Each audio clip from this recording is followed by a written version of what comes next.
Hello, and welcome to my frozen webcam, apparently. Oh, I was so happy about how this one seemed to be going well. No tech issues.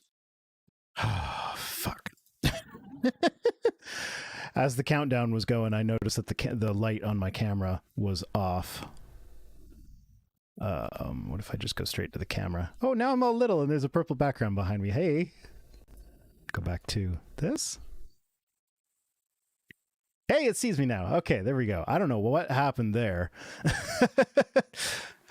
But yeah, I was waiting for the thing to start, and I noticed that my lights weren't on in the camera. So I was like, oh crap, I hope that works. And then it didn't work because stuff. Okay, so I've got a couple things to get to. Firstly, I should probably have this website open before I even start, because now I'm like logging into crap while you guys are watching me. Yeah, because eventually I will figure out what the fuck I'm even doing here. Sign into Vice Rhino. Crap, I just doxed myself. You guys know that I'm Vice Rhino now.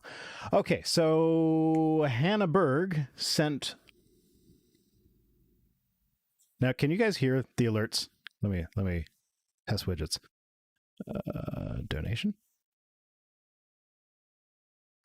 Can you guys hear those? Because I actually did fiddle around with some stuff. I was trying to make it so that if I mute my desktop noises, that doesn't affect those things. So let me know if you guys can still hear that. But yeah, Hannah Berg donated $5 while we were still waiting for stuff to get going, and said, interesting that you like Les Mis since it's so religious. I'm the same. Ever considered responding to some claims from the book? Book 2, chapters 5 through 8 are especially good for quotes. Love your content and hope the family is well. Yes, Ellen. Okay. I'll unmute that shit. So I see y'all's stuff, so let's try this again. You should be hearing that now. I thought I fixed it, but I also thought my camera was going to work. So yeah, no, I'm not really going to respond to Les Mis as a book. It's just a work of literature. It's a work of fiction. I know Victor Hugo was himself fairly religious, but yeah, no, it's a monster of a tome. I've only actually read the abridged version, which normally I go for unabridged, but yeah, not for that one. Someone asked me in the chat what my thoughts are on the Shroud of Turin. My thoughts are it's a shroud that showed up in the 1400s. I haven't really looked into it all that much, but I know the dating puts it in the 1400s, which is significantly later than Jesus. And it also doesn't, what's it called? The shroud, the way the shroud is designed doesn't fit with Jewish burial customs of the time of the 1st century. It actually fits with a description in, I believe it's Matthew, about the shroud that they used to cover Jesus with, which didn't make... But no, Matthew was the one that was written specifically. Whatever. One of the Gospels got the burial linens description wrong, and then was corrected later. Okay, you guys are saying I'm quiet now. Okay, here we go. Let's see. Testing. So what's happening? What I tried to do. I'm kind of having issues getting the microphone. It's new microphone, so I'm still kind of playing with it. But what I noticed when I played back my live streams is that when I go, it comes through really, really loud. And the reason for that is because I have a compressor going and the output gain is bumped all the way up to fucking 19, which you're supposed to do at like 5 or whatever. But I in order to not have it up at 19, I'm either really, really quiet or I have to crank the gain on my on the Focusrite, which then gets a lot of background noise in and crap like that. But yeah, it's I expect it'll get better. I have ordered a Zoom PodTrack P8 to replace the Go XLR that I was using before. I expect I'll be able to get that thing working better, because then it's got a separate control for the input gain and the volume of the microphone, so I can like crank one up and turn down the other to control for things like because that's an annoying sound. I appreciate that you guys are putting up with that. Yeah, the alerts are quiet. I turned the volume up on them a bit, but yeah, I thought I fixed the sound on those so that so you wouldn't hear like my Windows sounds like that. So, but I guess I didn't do it right because I'm garbage at tech stuff sometimes. Rem donated 25. Oh, thank you, Rem. Says, love what you do. Thank you very much. Jeremy Bake is in the house. Hi, Jeremy. 616 says, that's it for this one. This week's twit is me. Yeah, it's me. I'm the twit. Rhino loves to crank more than gain. Yeah, you betcha. So yeah, now I have that open and I have this open and I can let's actually like get started with some twit tweets. Because that's what we're here for, isn't it? Rhino's cranky. I'm never cranky. Yes, I'm cranky. My face is all fuzzy. Why is my face all fuzzy? That must be your connection. My face is coming through beautifully on my end. Well, it looks beautiful there, and it looks beautiful. Well, as beautiful as I'm capable of looking. It's not much. Okay. So some twit tweets. Oh, they're not as wide today, so you can see the chat behind it. That's bad design on my part. Okay, so this one was fun. This is Mike Cernovich. I'm not sure how to say that. I'm not terribly familiar with this person. I know the name. Oh, yeah, the beard. Yeah, that's why it's fuzzy. Okay, I get it. So yeah, I recognize the name, but I don't know much about Mike. But I found this tweet to be absolutely hilarious because he says, what I love about this is that Tucker will actually have this guy on. Only the left cowers from open discussion.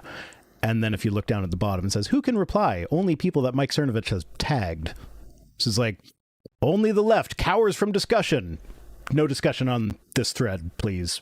Now, like, I don't judge people for turning off replies. I do it sometimes myself. Generally, if you follow me on Twitter and I've turned off my replies, the reason for that is usually if I'm like just complaining about something that I'm having issues with that I've already looked into all the potential solutions or whatever, and I've hit a wall and I'm not looking for advice. I just want to vent. That's when I'll turn off replies, because anytime I do that without turning off replies, I get people responding with like helpful like they're nice people trying to be helpful, trying to tell me like, oh, have you tried this, have you tried that? And 9 times out of 10, yeah, it's something I've tried and I just need to vent. I don't actually want the advice. So rather than that's when I do start to get a little bit grumpy at people when that happens, and I know they mean well, so rather than get grumpy at people, I just turn off replies, so that never happens. Yeah, whatever happened to the free marketplace of ideas? Yet no, I don't know. Not for this guy, not for Mike. Oh, that chat behind there is going to bother me. Let's hide it. Nope, it's smaller. Haha. I can put you right on my face. There we go. Chat face. Rhino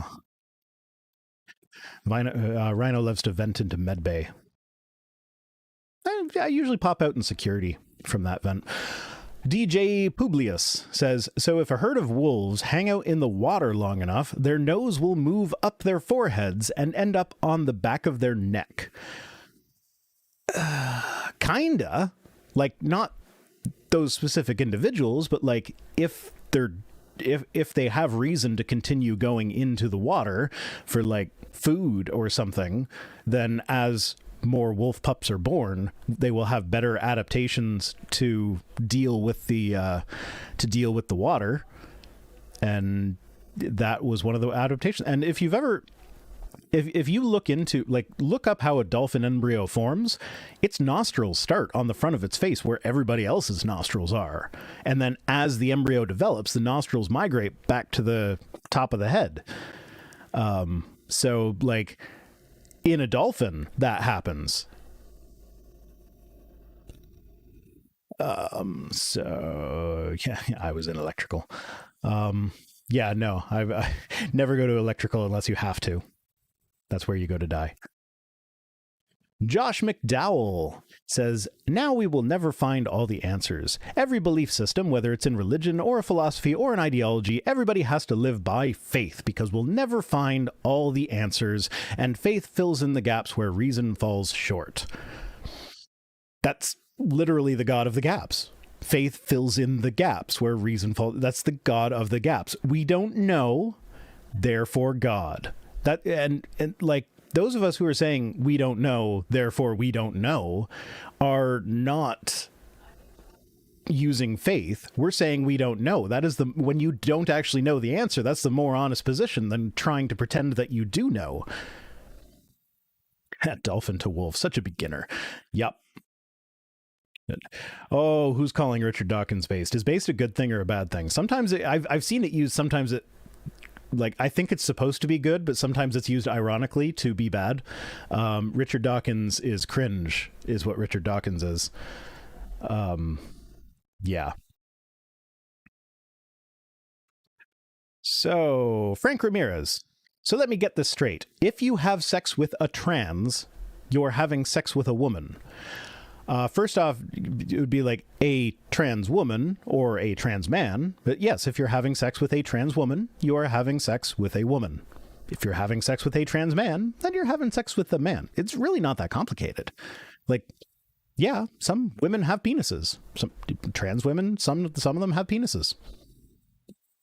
It's still a woman. If you have a problem with that, like, they probably don't want to date you anyway. So, like, there's always that question of like, well, what if I don't want to date trans people? And it's like, okay, well, if that's how you feel, they probably don't want to date you either. So nobody's forcing you to. Faith is a good excuse for telling tall tales. Cat Dawkins is sus. Yes, Dawkins is very sus. Why are we talking Among Us in the chat so much? I haven't played Among Us in a while, actually. But yeah.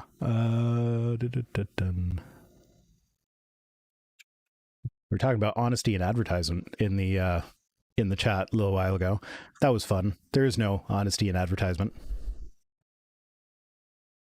Okay, there we go. We got Robert Platt for $10, whose notification should... I turned the latency back down to low because we had issues with that last week, and now the delay is bothering me more because I experienced less delay last week. It's driving me nuts.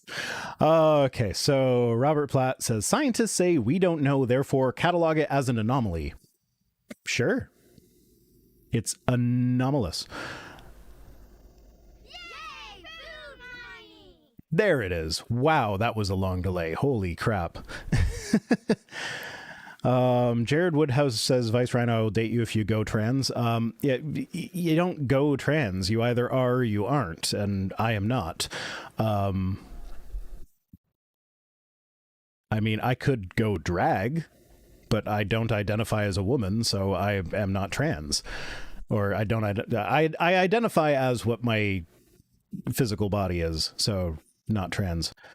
Matt Powell has a giant inflatable banana in his backyard named Dr. Peel. Oh, speaking of Matt Powell, I've got a nice little gem for you. So somebody sent me his video on, I almost said Chernobyl.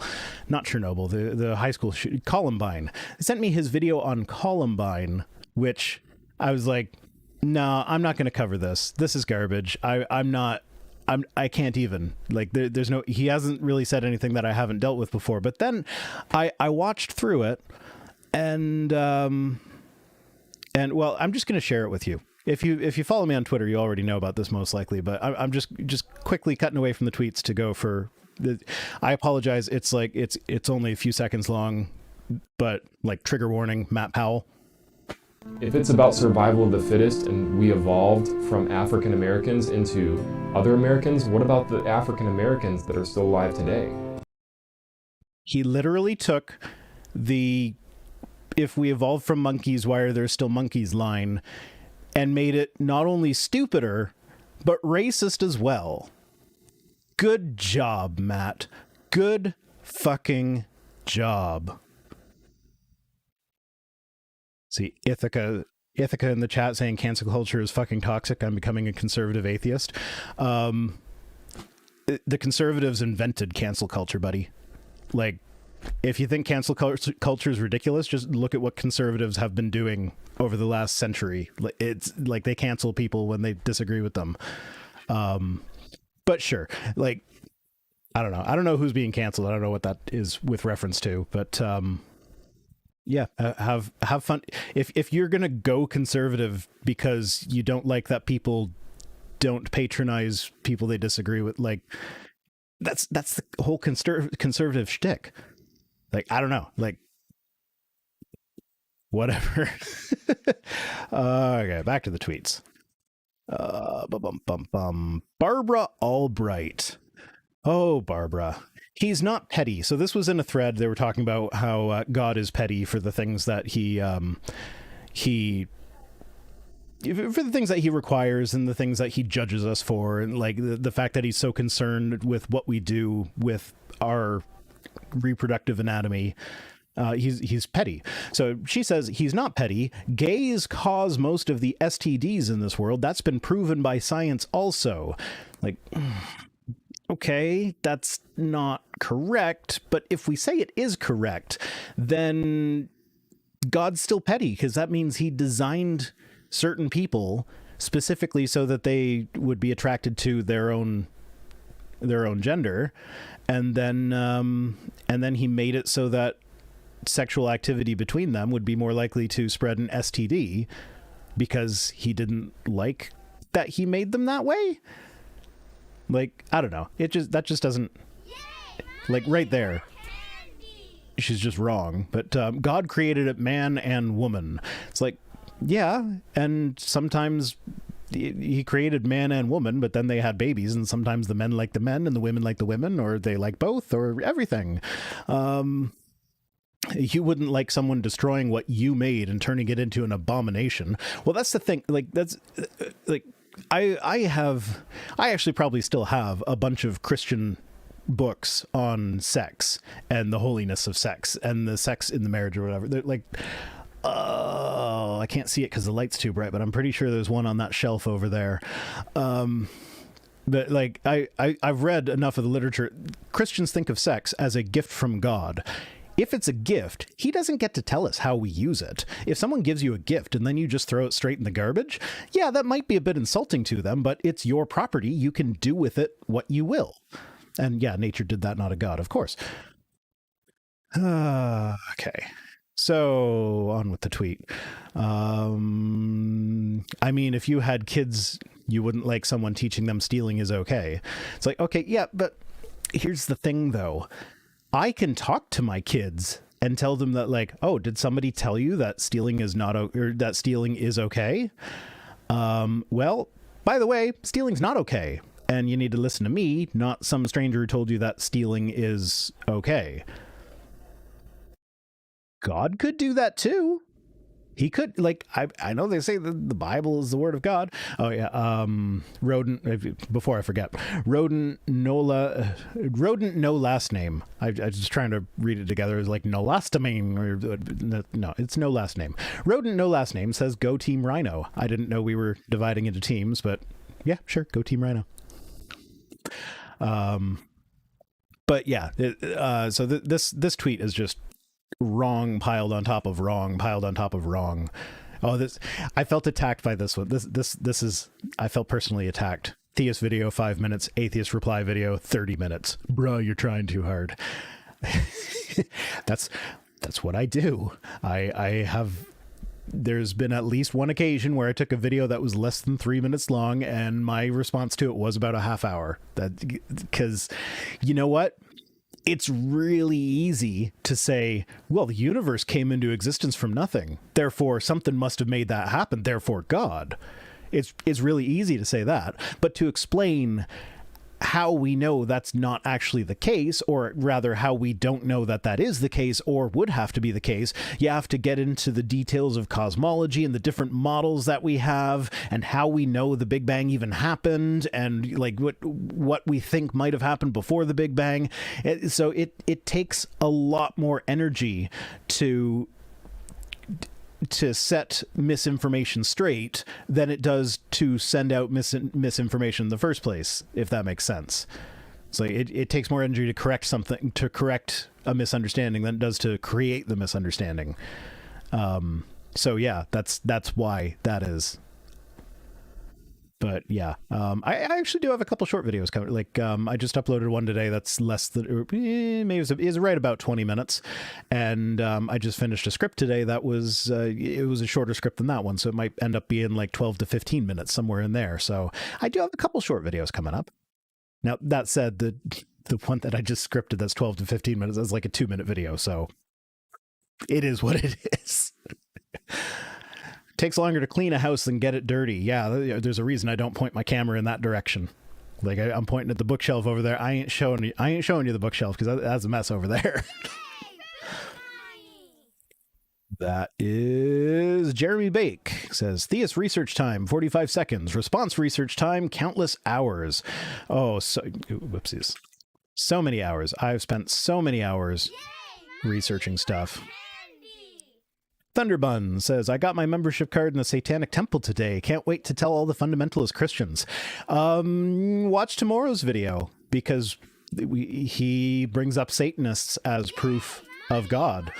So that's fun. Terrence Clark says, some apologists can pack a lot of wrong into 3 minutes. Yep, Frank Turek's good at that. William Lane Craig's not good at packing much of anything into 3 minutes except for words. Bookshelf reveal. What this is my bookshelf. This is my bookshelf behind the chat. This is the one that you get to see. Let's turn off the chat so you can. There's my lovely bookshelf. Now these are the books that I use the most often. So I'm going through the Answers book series right now. So I've got them here. Got my Concordance of the Bible, the Anchor Bible. I found Mark. I found the beginning of Mark last time I showed off the shelf that was missing. Got Misread Bible by J.R. Eldridge. Great book. It's hilarious. It's misquoted Bible verse, like Genesis 5. In the day that God created man, in the likeness of God made he him, and he gave him both male and female genitals, and blessed them, man, not the genitals. And he called them Adam, but calling them by the same name turned out to be confusing, so he renamed the woman Eve. And it's just like it's the Bible, but written like that, and it's very amusing. So I highly recommend this book. And following him on Twitter, because he regularly posts like just individual Bible verses on Twitter. So that's a fun book. I've got my actual Bible. I've got Karen Armstrong's biography of the Bible. Someone sent me this book. I've been meaning to read it. I probably should actually sit down. The author sent it to me, Mark Frew. It's called Michael and the Multicolored Gospel. I'm actually very curious about this one. I'm surprised I haven't started to read it yet, but it's it's a story of someone who, like, he was born in a Protestant family, but he's like anti-gay family, but he's gay, and so like his experience with religion and being gay. Oh yeah, and I have my geology textbook, handy dandy, Principles of Stratigraphy, and the rocks were there by R.J. Downard and Jackson Wheat. So yeah, that's a good little collection there. I like that. Oh, I hit the chat again. Come back, chat. There we are. Okay, so William Philbin says, just popping in to say hi. Wish I could stay and listen. Well, it'll still be up, and it'll still be up tomorrow. It's just not as much fun because it's fun to interact.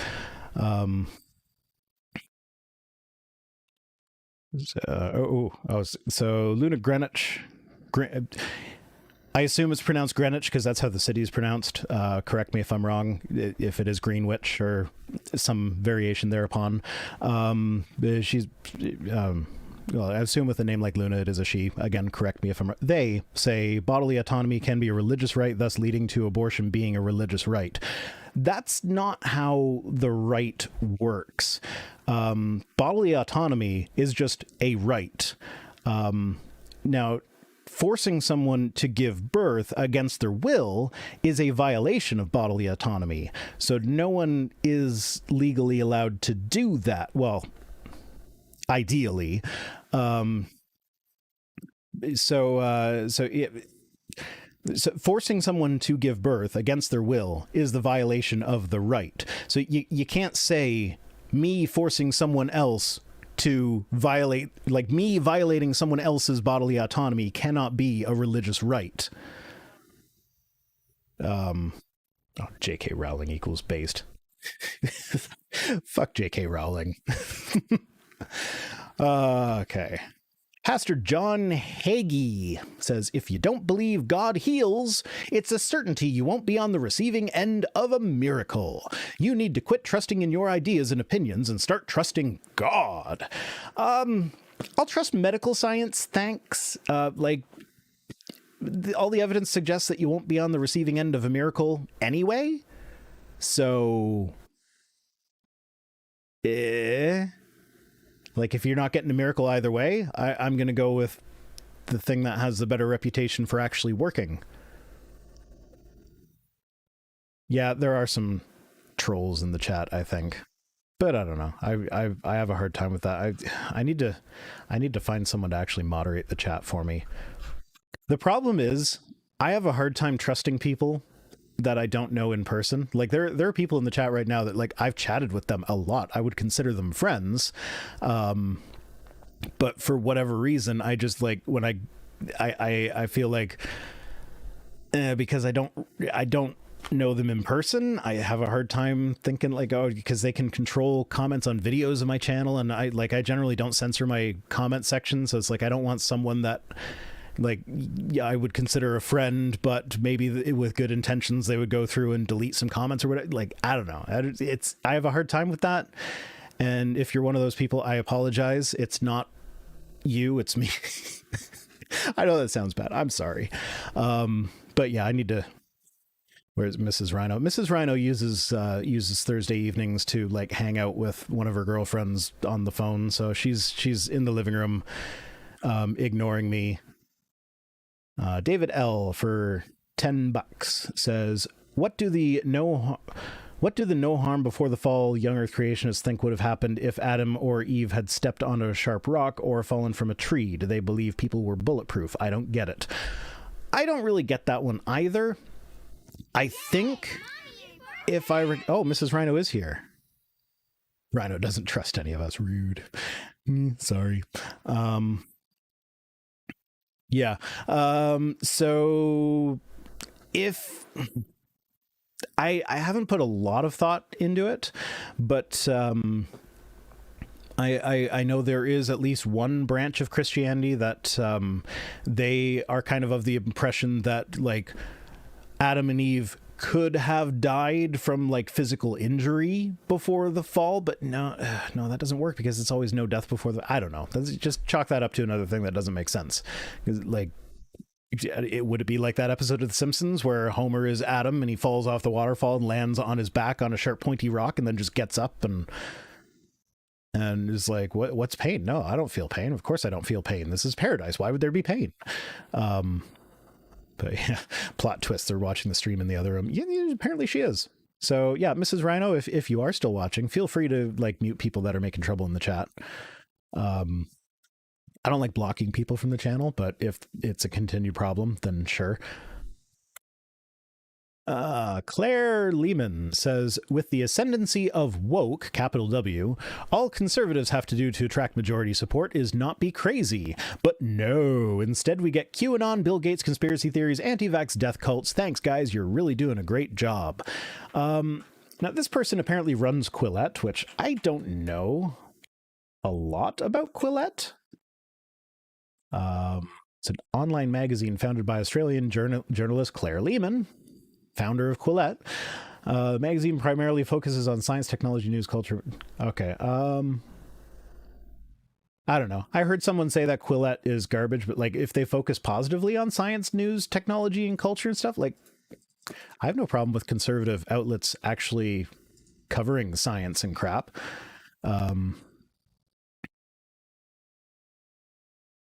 Yeah, don't I? Michael says, don't you live right next to a really great stratigraphy display, one that geologists gorge themselves on? Yeah, Niagara Gorge is about a half hour away from me. Nice little hiking spot down there. Yeah, there's some nice geology going on in the area.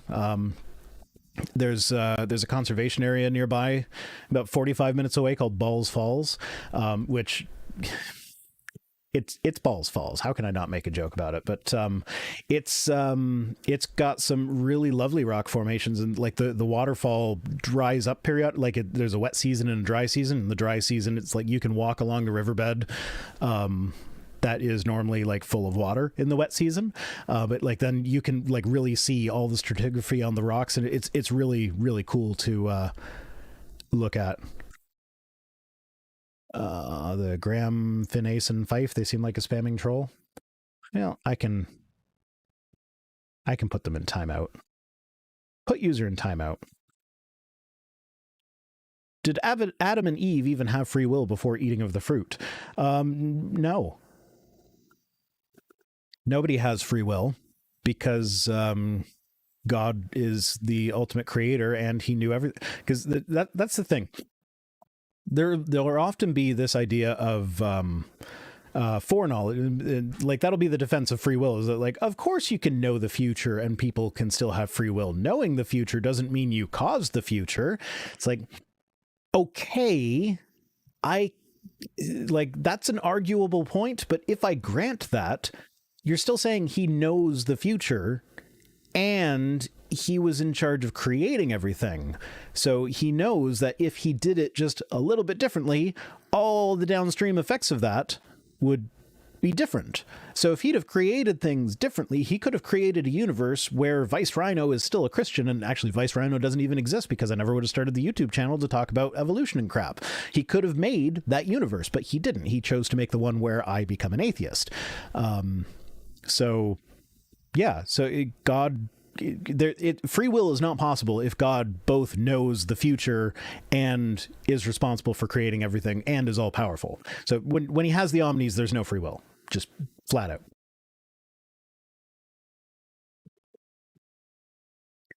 Oh yeah, Brenda Von something or other. Second, I'm gonna pull this one up.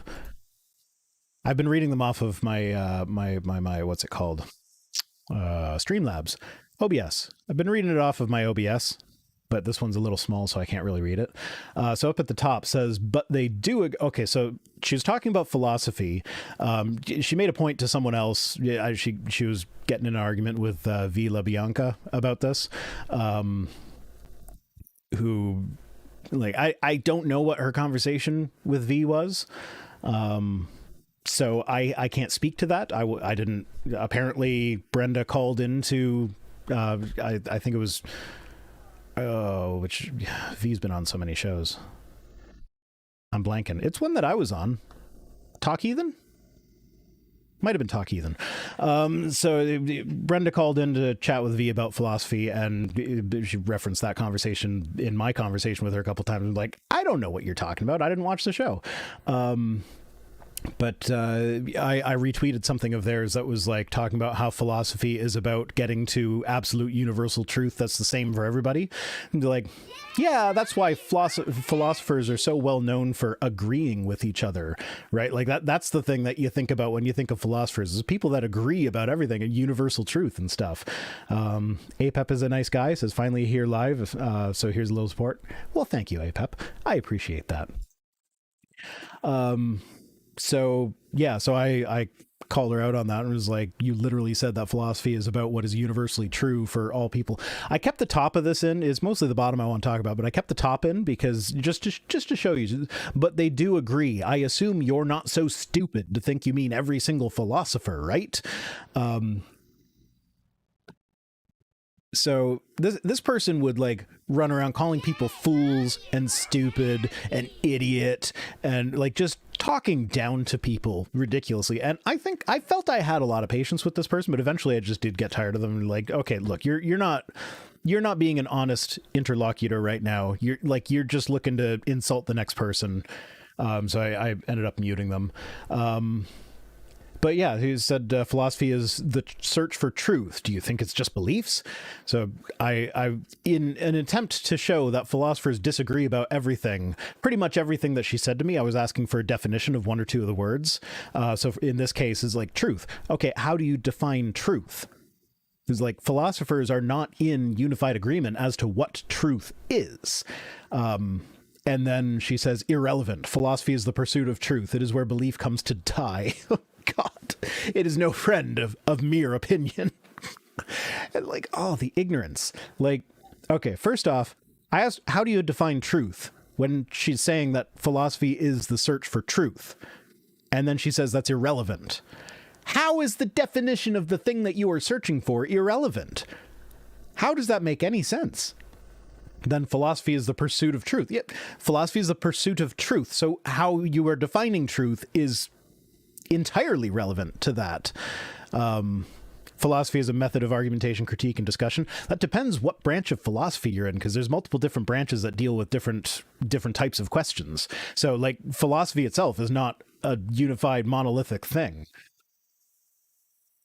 But then it's where belief comes to die. Like, okay, then religious philosophers wouldn't exist because they have religious beliefs and they use philosophy to back them up.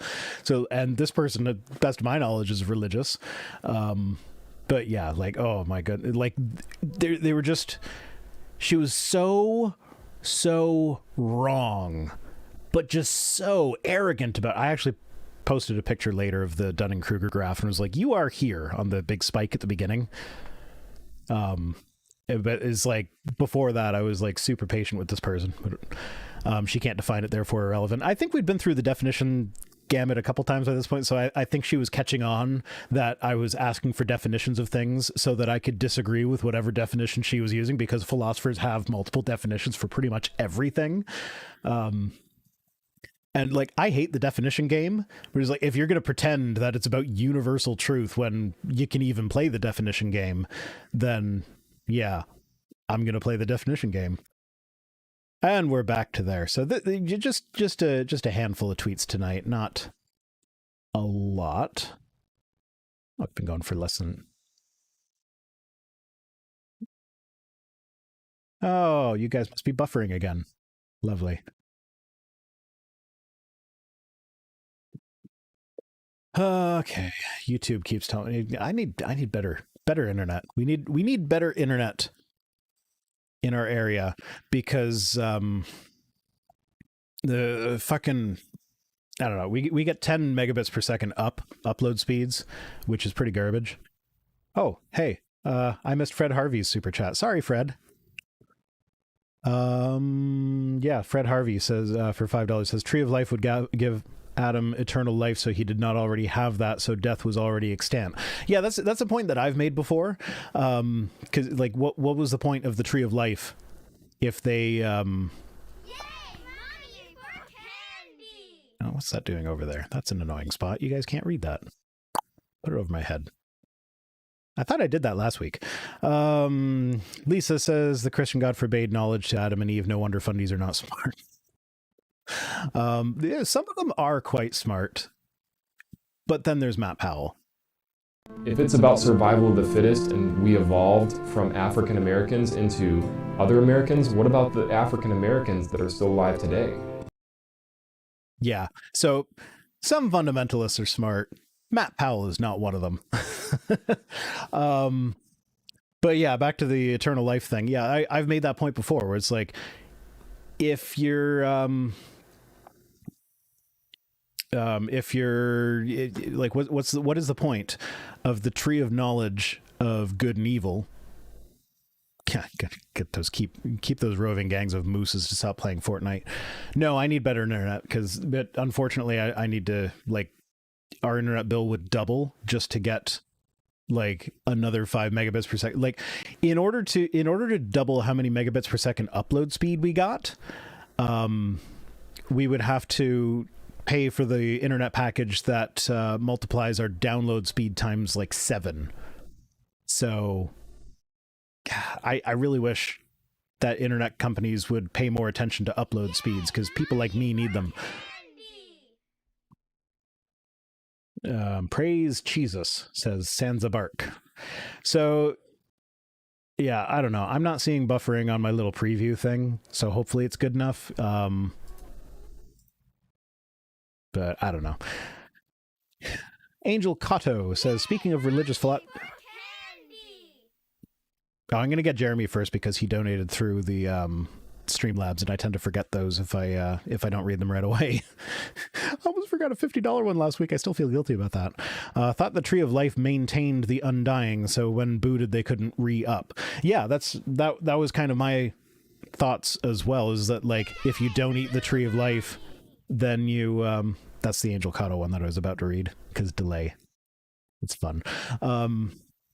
So yeah, so that was the point of the Tree of Life, was to keep you alive. So if you stop eating the Tree of Life, then you die.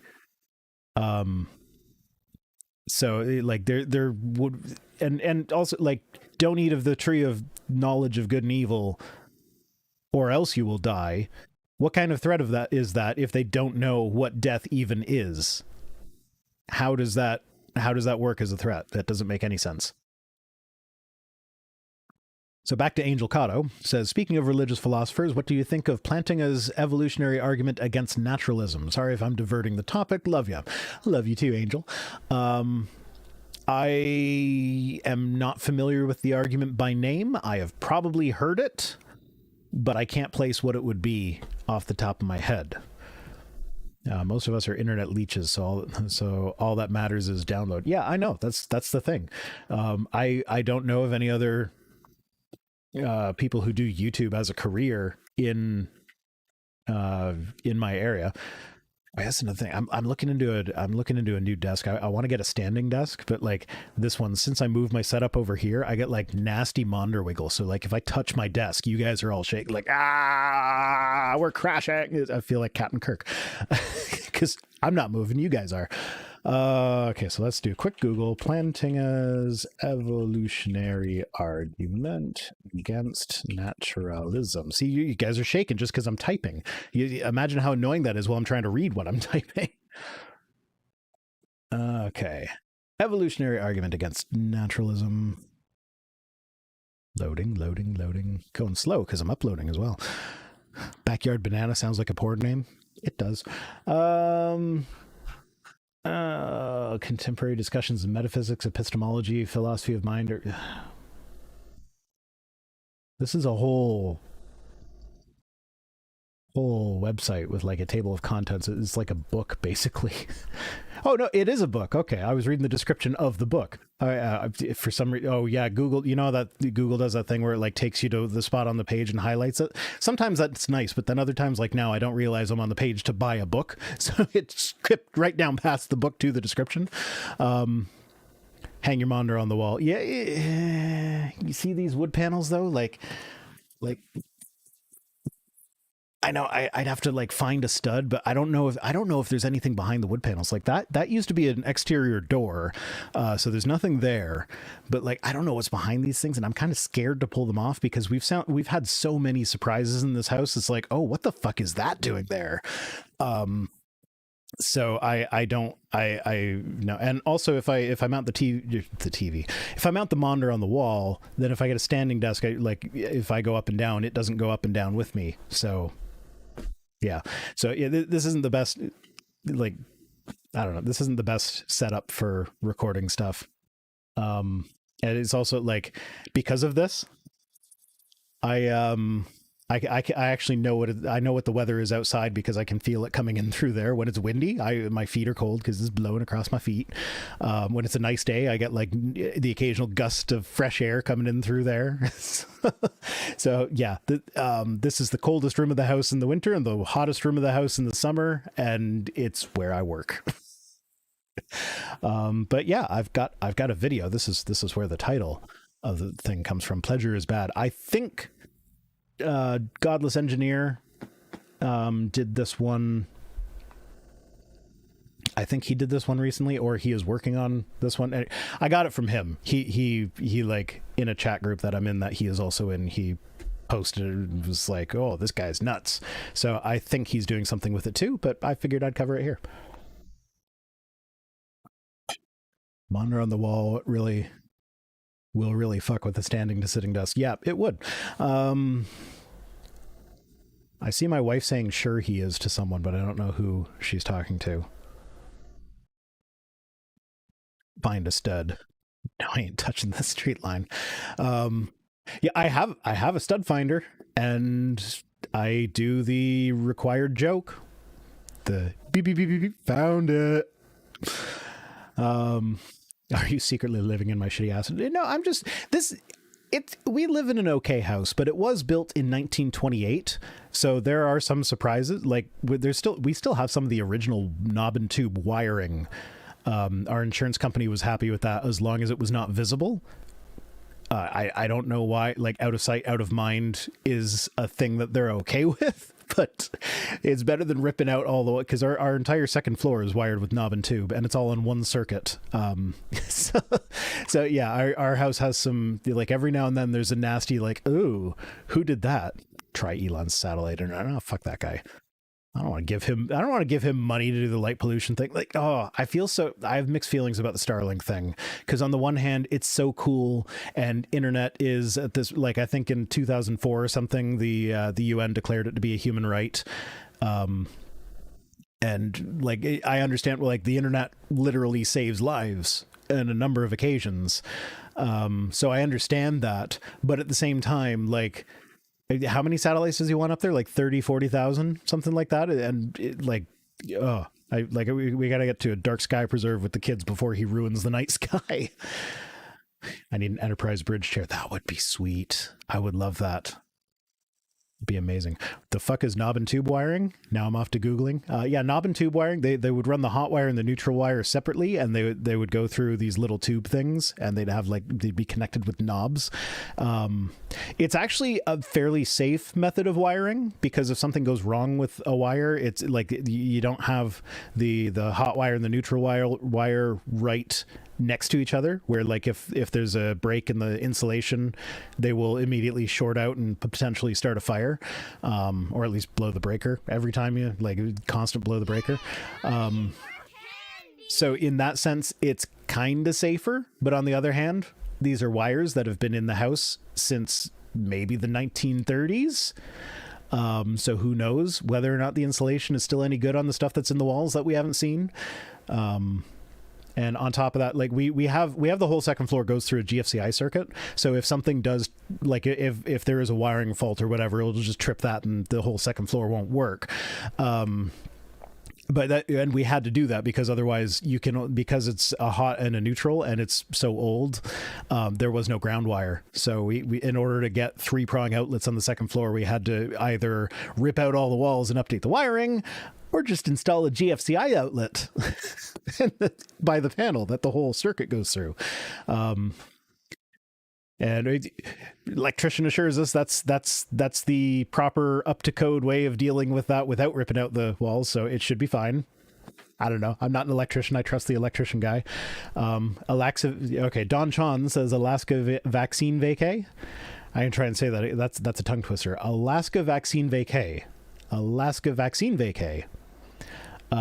Yeah, I would love to, but you know what? By May 17th, it's like 10 days away, 10 days, 11 days until I can officially register to get the vaccine. And we're on a waiting list where if they take a vaccine out of the freezer and then somebody doesn't show up for an appointment, they'll call us and we have to be at the clinic within a half hour. So yeah. Yeah, Robert Adset says, trust me, Vice Rhino, the insulation is shot, one touch and it's powder. Yeah. The visible knob and tube was like that. Like you like it wouldn't like turn all to powder, but like you just poke it gently and it cracks and comes away. Yeah, it's not. We really should rewire the whole second floor. But yeah, we also need to, whatever. Houses are money pits. Anywho, let's get on to sexy videos. That's this guy. Yeah, we don't make. I was going to make him bigger, but we don't need to do that. So, I haven't watched this video all the way through, but just from what I have seen, this is called. Why is it being all funky on me? Bloop, bloop. Okay, sure. This is called Is Consent All That Matters? Theology of the Body. Gonna go right off the bat with consent is not all that matters, but it is the most important thing that matters. As long as everybody's a consenting adult. Dr. Christopher West, the Theology, the Body Guy here. What is wrong with two people, consenting adults, having sex? Nothing, as long as they are consenting adults, because that's how consent works. Maybe nothing. Maybe all kinds of things. No, not all kinds of things. Nothing. Consenting adults is all that matters. In this video, we're going to take a look. Ugh. Turned him up because he was kind of quiet, and then he had that loud logo. In our world, sexual morality all comes down to one thing. Consent. Two people consenting. Consenting adults. Now, I would argue that children are not capable of consent, so saying consent would, by definition, include that. But it's always good to be explicit about that, because, you know, some people are just going to take it the wrong way. I see people saying this asshat. I don't know who this asshat is. I've never seen him before. Do you guys know him? That's what makes it okay in our world.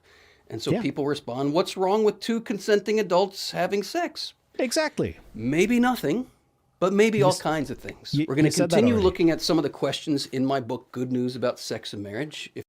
It is the good news that you can have sex whenever you want, as long as it's a consenting adult, and marriage is okay if you want it, but it's not a requirement. If you're interested in learning more, you're enjoying this content, subscribe, and also check out the link for this book. I might subscribe if you guys are like, if you guys know who this guy is and you want to see me do response videos to him, I might do that. Seriously though, will Christianity ever leave? No, not anytime soon. Satellites would cause light pollution. Yes. So the Starlink satellites, they're very small. They have a very negligible cross section, but light does bounce off of them and then come down to the Earth. And with how many he wants to put up there, it would significantly brighten the night sky. So it actually would be a bit of a problem. It would especially be a problem for astrophotography, any land-based astronomy observatories would be a huge issue for them, because they already have to do noise removal and like account for satellites that are going across their field of vision when they take long exposure shots. So having like 30,000 satellites up there at the same time would be ridiculous. Now, my question is, there are substances that if you guys listen to the podcast Citation Needed, they did an episode a little while ago about like it was like the blackest black or something. It was about a chemical compound that like observes. Oh my goodness, why does this skin keep moving? Why do I keep on having to do that? Okay, that's Jeremy Bake for 1313 says, so much tonight has had me raging, and yeah, you need to specify all the parameters of the rules or they'll find ways to weasel around it. Yeah, exactly. But yeah, so the blackest black was a compound that was made that like absorbs like 99.8% of all light radiation that hits it. That's visible, ultraviolet, infrared, X-rays, microwaves, everything goes in and doesn't come back out ever. It just gets absorbed. But the problem with that is because it absorbs all that stuff, and all that stuff has energy, lots of energy. It's like extremely unstable and prone to bursting into flames and shit. But they licensed this blackest black to a specific artist, the same artist who did the Chicago Bean. And like he was the only artist that was able to use it, and he didn't do anything with it, but he also wouldn't allow other people to do stuff with it. So some other artist, like as revenge, created a black that it doesn't absorb as much of the non-visible radiation, but it absorbs more of the visible radiation, and it's stable.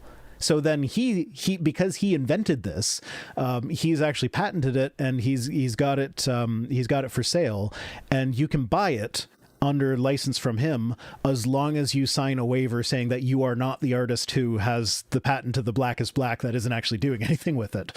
So it's It's really crazy. So I'm wondering if they could just like paint the Starlink satellites with this guy's blacker than the blackest black paint, and whether that would work. $2 from Luna Greenwich. I'm sorry, I didn't see whether you corrected my pronunciation of your name earlier, but I'm assuming it's Greenwich again still, because that's how I know to pronounce it. A pixelated hippo chomps on a 1-up. Not sure what that's a reference to.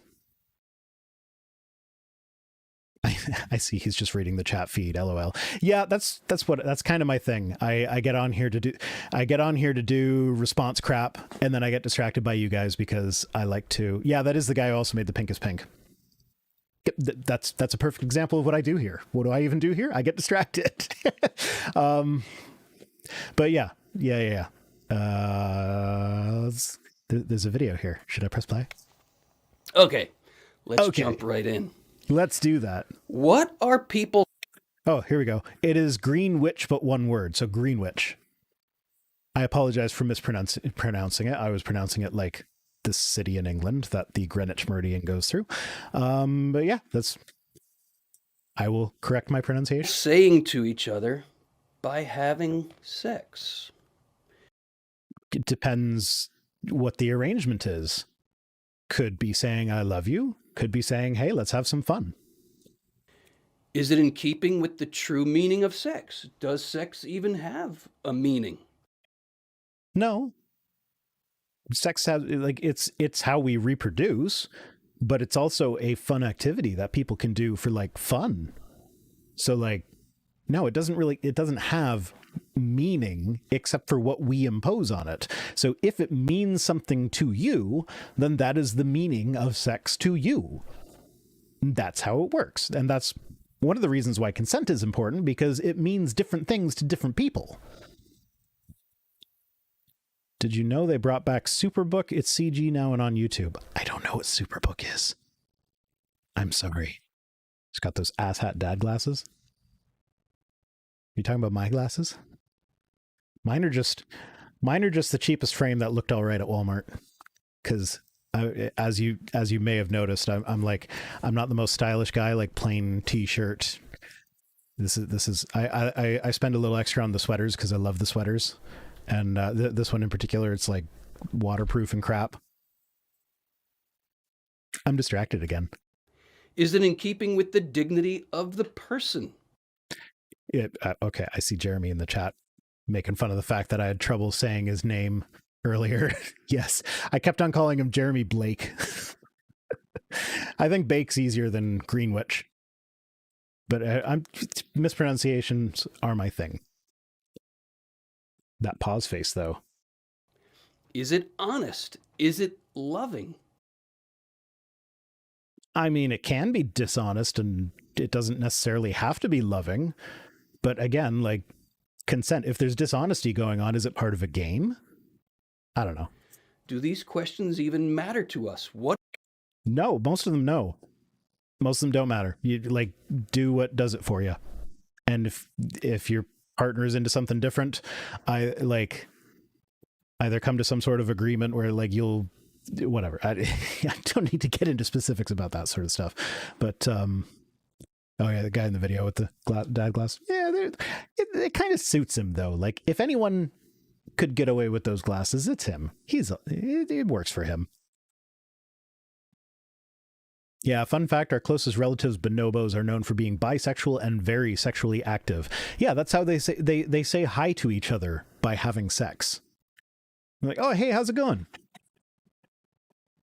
That's how you say hi. So yeah. It can be a dishonest hate fuck. Yep, it can. Sex can have all sorts of characteristics. It is what you make of it, is ultimately the thing. What is thing. Honesty? What is love? What is the dignity of the person? All of these. But okay, the dignity of the person, if it's two consenting adults, it's dignified. Even if they're into some crazy shit that most people would be like, ew. If they're happy with it, it's dignified. Clipped. Am I clipping or is he clipping? I think he's clipping. I cranked his volume because he was really quiet earlier, but he seems to have gotten louder. These questions are on the table when we're talking about having sex. When I first wrote this book back in the year 2000, there was a general consensus that sex and love still belonged together.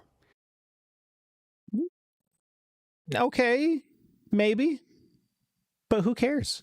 Like, it doesn't necessarily, like, they don't necessarily. They can, but it's not necessarily. This guy's video just, I don't know. But I actually haven't watched it all the way through. That notion has almost gone out the window altogether. Check this out. Okay, no, it's not that it's gone out the window. It's that it's not a necessary connection. There can be sex without emotion attached. It is possible. Today, the hookup culture has almost completely erased the notion that love need have anything to do with sex. Well, okay, yeah, it doesn't need to have anything to do with sex. It can. It doesn't, but it doesn't need to. It's, and like, if you're looking for something out of sex that your partner is not looking for, then there's going to be a bit of a disconnect there, and communication is how you solve those problems. As one college student put it, no, this guy has never heard of hate fucking. Quote, in the past, it would be, let me take you on a date, let me get to know you a little bit before we take it any further. It still is that way most of the time. Like, yeah, hookups happen. One night stands happen. Oh, fuck. Luna. So you know how I like read out a hippo chomping on a one-up for your thing? Yeah, that was because I saw that like the text came up on the thing and I was reading the text, but I just alt-tabbed into my stream settings and I see it's a sticker of a hippo chomping on a one-up. Oh, I thought that was a weird thing to say. It was just like, okay, is that a reference? No, it's a sticker. It's just a cute sticker. Okay, I get it now. I'm good at this. I'm good at my job. This is my job, guys. I'm good at my job. Versus now, you get a girl's number and it's all about having sex. Is it? I haven't been on the dating market in like 17 years. So I don't know. Is that what it's like? I feel like that's not what it's like. I feel like they're still dating. Like, I mean, if you're looking for a one night stand, Tinder exists. But like, I don't know, relationships still happen. I might not have been on the dating market, but I've worked at restaurants, and yeah, there are definitely professionals that occasionally come to the restaurant with a client. But there's also relationships happening, and dates, and first dates, and second dates, and crap like that. That's actually one of the issues with COVID is that you're when we reopened the restaurant, you had to like all the guests that came in would have to sign a thing saying that they all live in the same household. But there were numerous times where it's like, okay, this is clearly a couple on a first date saying that they live together, but they obviously don't. They don't even know each other. But they're coming out for dinner or whatever, and like, I don't know. That's one of those instances where it's like the restaurant, like, like they should have been asking for IDs to show that they live together. But you know, whatever. I'm just saying, like, people still have relationships. It's not all about sex. You can get casual sex if you want, but if you're looking for a relationship, you can still do that. That's what I was trying to say there. Jeremy Bake 616 says, you just made my night with the story of the restriction on the Vanta guy not being able to use it. Awesome revenge. Wow, sorry, this was languishing in Streamlabs. Better late than never. Okay. Yeah, so the if you want a better telling of that story, actually start listening to the podcast Citation Needed. They basically the tagline of the show is they read a single article about something on Wikipedia and then talk about it as if they're experts, because this is the internet and that's how it works now. So there's stuff that you will learn from that podcast that is not actually factually correct, but generally the gist of the episode is pretty much accurate, and it's a lot of fun. Yeah, it's a fun podcast. I highly recommend it. Then he concludes, sex is nothing. No, it's not nothing. It's entertainment. It's bonding. It is what you make of it. Sex doesn't mean anything anymore.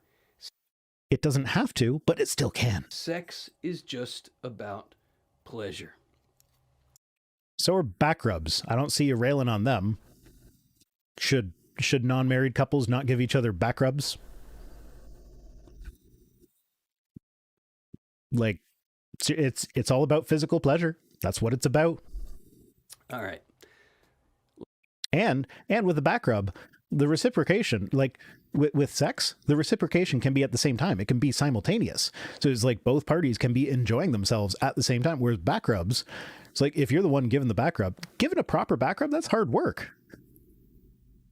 So like you are actively working to provide someone else pleasure. They're just sitting there enjoying themselves. And like, yeah, there might be reciprocation later, but like, I feel like sex is more mutually reciprocal because like maybe after the first back rub, something happens and you don't have time for the second one. And now someone gets screwed, but not in the fun way. Let's think about that for a minute. If sex is just about pleasure, then what does the person you're having sex with become? The person you're having sex with. I don't understand the question. Like, why would they become something else if you're having fun with them? Other than an object for your pleasure. Okay. In that case, the back rub is even worse because now they're an object for your pleasure that is not getting something in return. Because at least with sex, ideally, it's a mutual thing where you are both getting pleasure. So if it is objectification, the person I am having sex with is my pleasure object, then I am also the person I'm having sex with's pleasure object. So it's a mutual thing and it's mutual fun. John Paul II holds out this truth to the world. John Paul II is the head, like I assume that's Pope John Paul II. He's the head of what amounts to an international child rape cabal.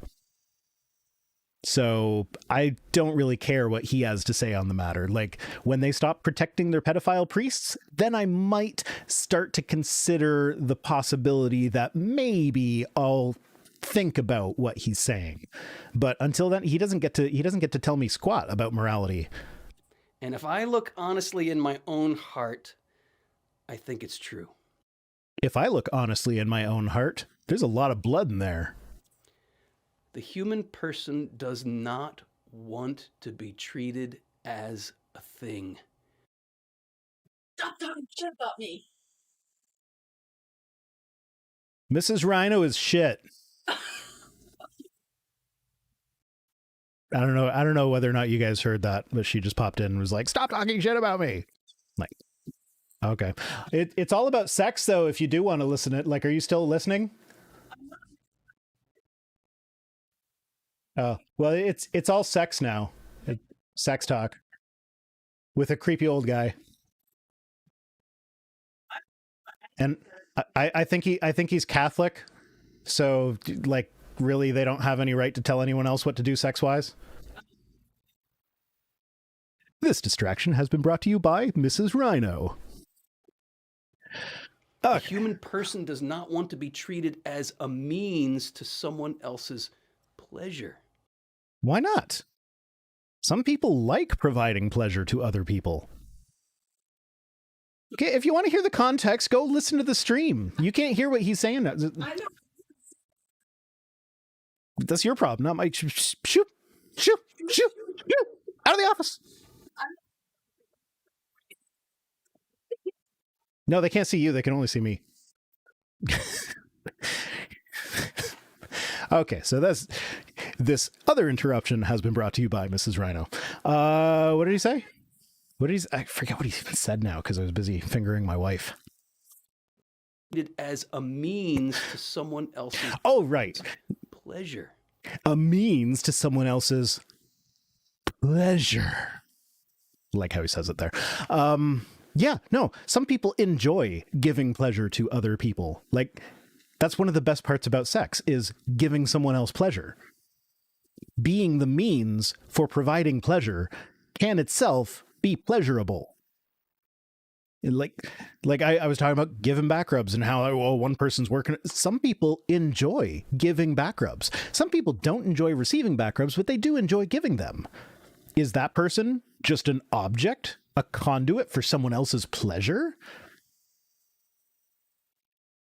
Be sure to donate in Super Chat, Mrs. Rhino. So she's a stay-at-home mom, so all her money comes from me. So if she donates in Super Chat, then that's basically a donation to YouTube. That's not Mrs. Rhino. Says, got to clear it up. I was saying Mrs. Rhino had to chime in whether sex was good for both. Maybe it's one way like the back rub. I thought she thought I was saying only you were good. I wasn't implying it that way. Oh, I didn't see whether or not you were chatting with her in the thing, but I'm pretty sure we know you well enough at this point that we'll give you the benefit of the doubt. Here he says the I wish I was a bonobo too. That would be a lot of fun. opposite of love is not so much hatred. John Paul II says, rather, the opposite of love is using a person as a means to my own selfish end. It depends on the intent behind you using the person. If you are using the person in the sense that they aren't getting anything out of the arrangement and only you are, then that would be not loving and could be considered, like, I don't know about opposite of love. I would say hate is the opposite of love, but what do I know? I'm not the Pope. But yeah, I would suggest that, if it's the opposite of love is indifference, I could see that. Yeah, I could see that too. But again, what do I know? I'm not the Pope. I'm not the head of an international child rape cabal. So what do I know about love? Clearly he's the expert. If only one person is getting the pleasure, then you're doing it wrong. And like, if that's this guy's impression of sex, then I pity his wife. Like, if that's how you look at it, is like, this feels good for me and I'm not going to do anything to make them feel good, then you're doing it wrong. If this is what sex becomes, just my using another person for my own pleasure, then I would suggest you think on it, you chew on it, you... Phrasing? Chew on it? But like, that's not what sex has become. Draw your own conclusions, but I want to propose to you that using and being used in a sexual relationship is not what the human heart is really looking for. No, the human heart is looking to pump blood to the rest of the parts of the human body.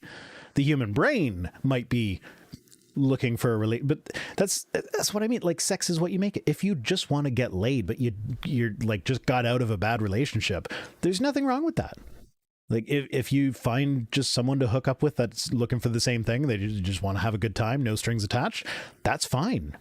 And you can't find anyone, use a professional, that's fine too, with the stipulation, like, that's a bit more of an iffy topic because there are issues with sex trafficking and things like that.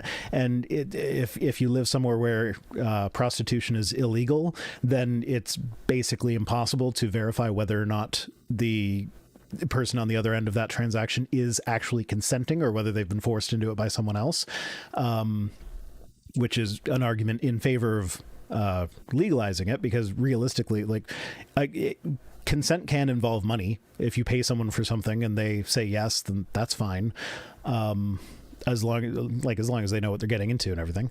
But yeah, like, it's just like, I don't know.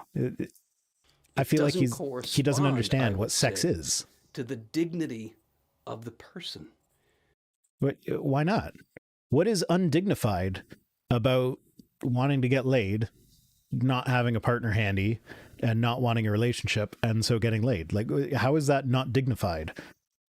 Like, why do people have this idea that sex is not dignified?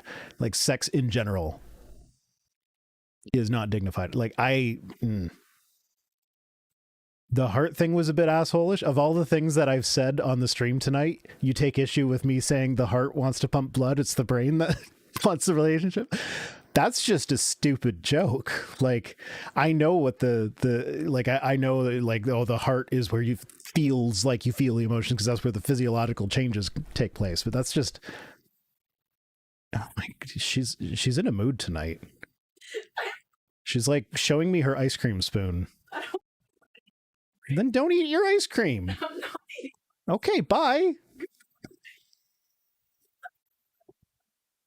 Okay, that's... She told me to try and keep the stream under 2 hours, but she's making it take longer, so...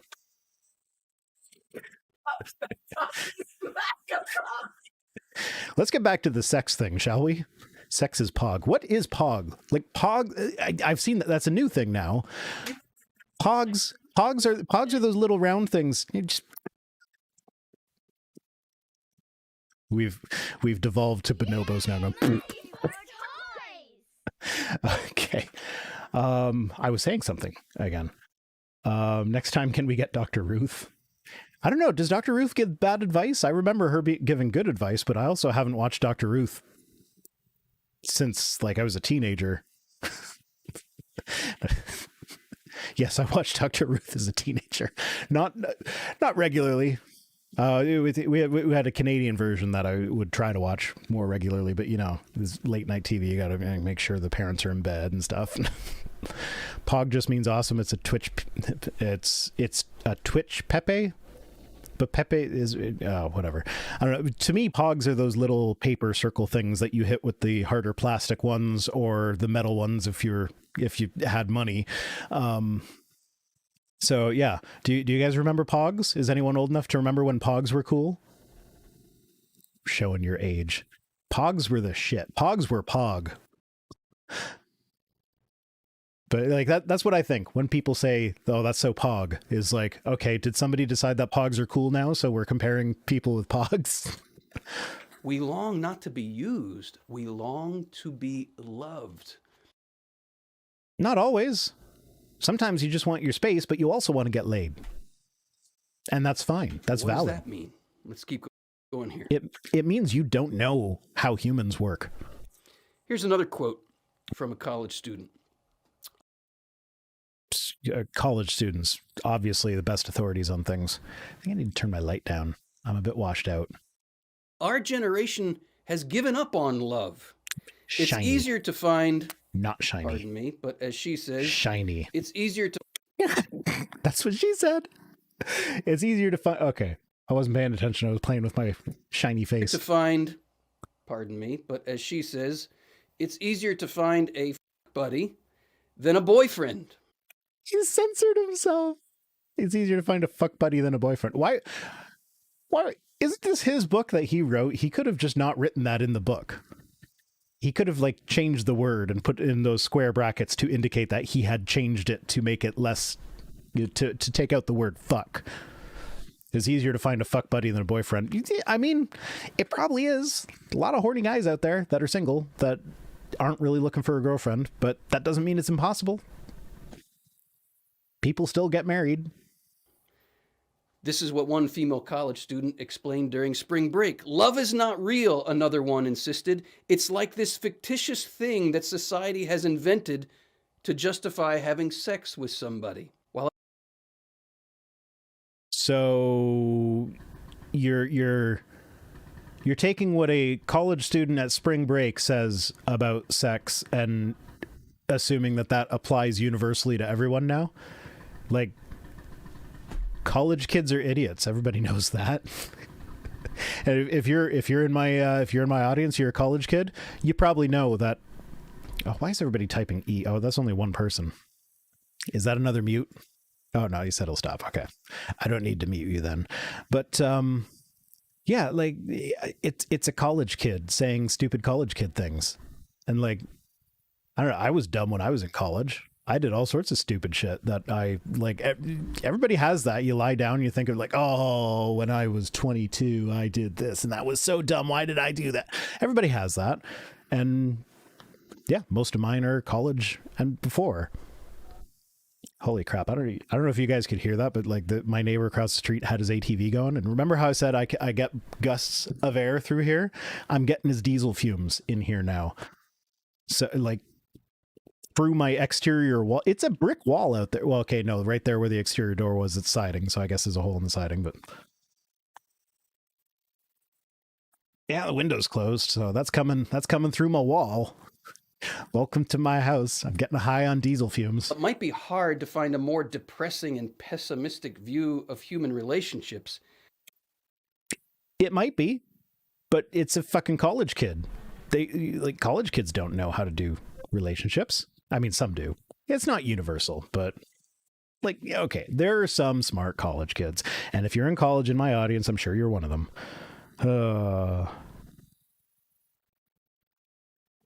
Oh man, he's still running that thing, and the smell's getting worse. I think she's on to something that we really need to take an honest look at. You know what? 20-year-olds, like college-age people, have always had a bit of a cavalier attitude towards sex. Like, yeah, everybody thinks 1950s, everybody's a prude or whatever, but yeah, they would try to hide it better. But like, kids are horny. Kids be horny. That's how kids be. And like when I say kids here, I mean like adult kids, like between like 18. Well, teenagers are horny too, but I'm not going to talk about their sex lives because that's like, no, I don't want to go there. College kid here, we know nothing. The fact that you know that is the beginning of wisdom. In the state of California, walls cause cancer.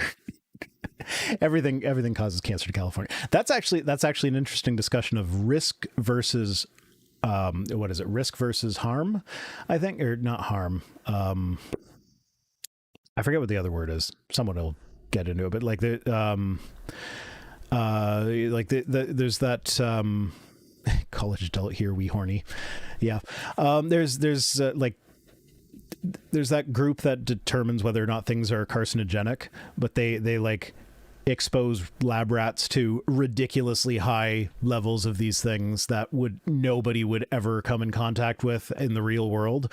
And then like if they see a slight increase in the cancer rates, they will declare that there is a risk. No, it's not risk versus reward. It's like one of the synonyms of risk. Risk versus danger, something like that. I don't know. I don't remember, but like one is like leaving your door is a risk. Like leaving your house is a risk because there's a possibility that a car will hit you. There's a possibility that there will be a drive-by shooting. There are all sorts of things that are a danger to your health when you leave your house. Staying in your house is a risk as well. Not as much of a risk, but so like it's all about risk management. So like when that group says that there's a risk of cancer for things, a lot of the things on the list are like, there's not really much of a chance of like at the doses you're likely to receive this at, it's not going to cause cancer. But risk versus hazard, that's it. Hazard versus risk. That's the one I was thinking of.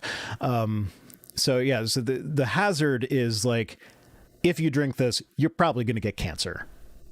Whereas risk is like, sometimes this can cause cancer. What the chances are doesn't necessarily mean anything. But yeah, my wiring is a massive risk. Yeah, it is. Is it a hazard? Debatable.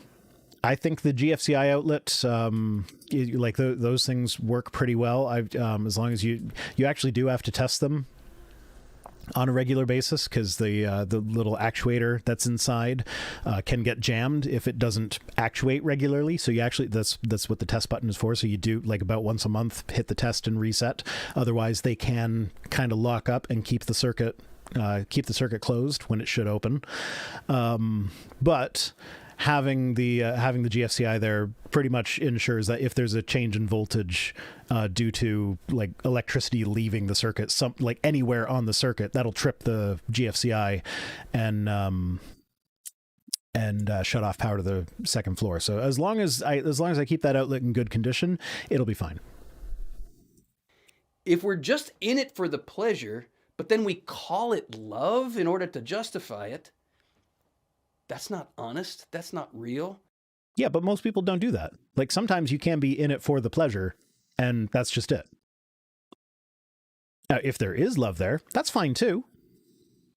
But love and sex are not necessarily connected. They can be connected, and it is definitely an activity that people who love each other will do, and it can provide bonding and bring them closer together, and it can be wonderful in that sense, but it can also just be having a good time. That's obviously not true love. We have to take What is true love? What is love? an honest Baby, look don't at what hurt we're me. doing in our Don't hurt sexual me. activity. No more. Well, what are you into? GFCI only works if it shorts to ground. It can short to neutral and relatively insulated substrate. Wires can overheat. Yeah, that's actually why, like, the GFCI outlet is right next to the panel, because it does short to ground. I don't know. Like I said, I'm not an electrician. I trust the electrician that installed it. Are we using someone or are No. we loving someone? That's what I want to propose. Why can't you just be having fun with someone? Like, some people consider something like, I don't know, going out for paintball to be pleasurable. And if you're playing paintball with your buddies, you can be having pleasure playing paintball. Having trouble with that. You can be like, that is a pleasurable experience, playing paintball with your buddies. Are you using them? Does it matter that you don't love them romantically, even though you're deriving pleasure from playing paintball with your buddies? Like, why does that only apply to sex? Why are people talking about copyright strikes? Oh, because I was saying, no, you actually have to get like close to what it says in order for the automatic things to catch it. So I should be safe from that. Noah Tanis says, statistics say flying is the safest way to travel. Statistics also say you die in a plane crash. Yeah, so flying is the safest way to travel. It's got low hazard, but the risk is high. So, like, if the plane crashes, you're probably dead. Very few people survive plane crashes. I mean, depending on where the plane is when it goes down. So, like, you watch the movie Sully if you want to see a story about people that actually did survive a plane crash, but that was a fairly low elevation event. But, like, if you're mid-flight, plane goes down for some reason, you're dead. That's just it. You're probably dead. So the risk is high, but the hazard is low because most planes will not crash. It's safer than getting in your car and driving. Like, you're way more likely to get into a fatal accident driving your car than you are flying, even if you fly every day. Jeremy Bake says, God is true love. Do what I say or I'll torture you. Maybe true love isn't the best goal. Good point. Good point. Yeah, that plane analogy, that was actually a really good demonstration of risk versus hazard. So thank you for that. As the litmus test for whether what we're doing is good or whether what we're doing is not good. I forget what he's even talking about. Loving, what is the litmus test? Are we using? Why not both? But, like, does he think pleasure is a bad thing? Like, I'm in a loving relationship. We give each other pleasure. Is that, like, does that mean we're using each other? What does it mean to love? We still got to press into this. Love, I did ask I say that. here, is not What is arbitrary. love? Baby, Love is not whatever I want it to be. Yeah, sure. But I mean, also it is. It's like everybody wants something different out of a relationship. So you find someone whose goals match yours, and that can be love. I don't know. Like I said, I haven't been on the dating market for like 17 years or so. Love can't simply be equated So I might not with be the best person to talk about this. attraction towards a person or No, that's physical attraction. It can be an aspect of it, certainly. It's not a necessary aspect, but it can be. sexual desire. It's not for the a most person. important aspect. Love is not something that just happens to Oh, guitar dog. Should I stop petting my dog? That's right. My cat is a selfish little bitch when it comes to physical pleasure. She likes to be pet. And if you stop petting her, she will dig her claws into your arm and drag it back so that you continue petting her. But we enjoy petting her. We are causing our cat physical pleasure with basically no benefit to ourselves. So is the cat using it? Well, I mean, obviously the cat's using us. It's a cat. But still, I'm happy with my relationship with the cat.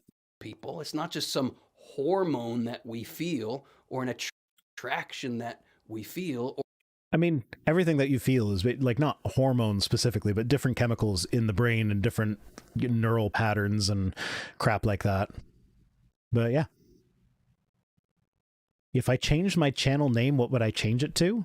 I don't know. I popped the first apologist name that I could think of into an anagram generator and picked the first thing that came out that looked half decent, and I stuck with that. Or a desire that overwhelms Pet your cat, us. go to hell. Love, I would propose, is choosing the true good of another person even when it costs me. So being used as an object to provide good for another person? How is that? Yeah, oxytocin is mutually beneficial. Yeah, I know there is benefit to petting a cat. It does make you feel better. And I have on occasion, when one of our kids is having a temper tantrum or whatever, I'll grab the cat and like run up to me. Here, pet kitty. But oh yeah, what do you say? Oh yeah. So it's just like love is choosing to work for the good of someone else without regard for your own personal benefit. So considering he had this whole thing earlier about how giving pleasure to someone else, or rather receiving pleasure from someone else, is necessarily a bad thing because you are now using that person as an object. It's like, how is this different? Like, yeah, sure, he's saying giving, but like, it's a two-way street, man. Like, if you're giving that to someone else, like, you can do that with sex too. I don't know. Even when it costs me greatly. Let's press into this a bit and see where. Yeah, you can give a back rub to someone, give them pleasure without getting any pleasure in return. I wouldn't call that costing greatly. I mean, it's not that big a deal, but goes. And in all shitty of this, definition of love. I don't want you just to take my word for it. I'm inviting you to look at the desires of your own heart to see if what I'm saying lands there. I desire potato chips right now.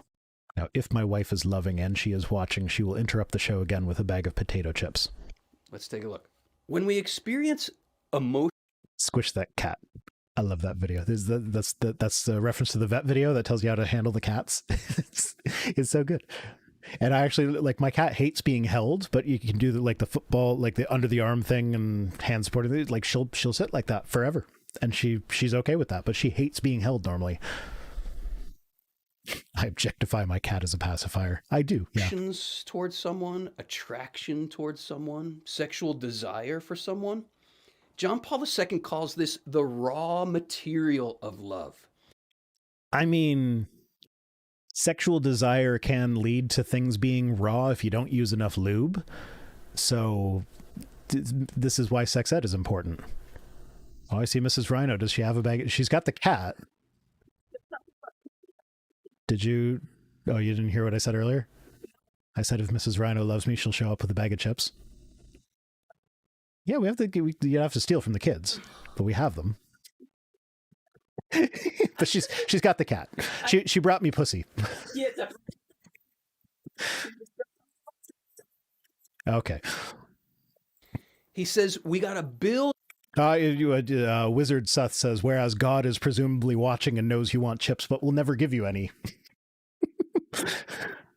On this. Yeah, she's holding the cat in the squish that cat phase, and the cat does not look happy with it, but she's tolerating it because squish that cat works. But yeah, there's no real reason to be holding on to her right now, so maybe put her down. She looks like she's really, really angry at you. But our cat's nice. I like some cats when they're not happy with what you're doing, they just swipe at you. Our cat gives you a warning, like kind of thing first.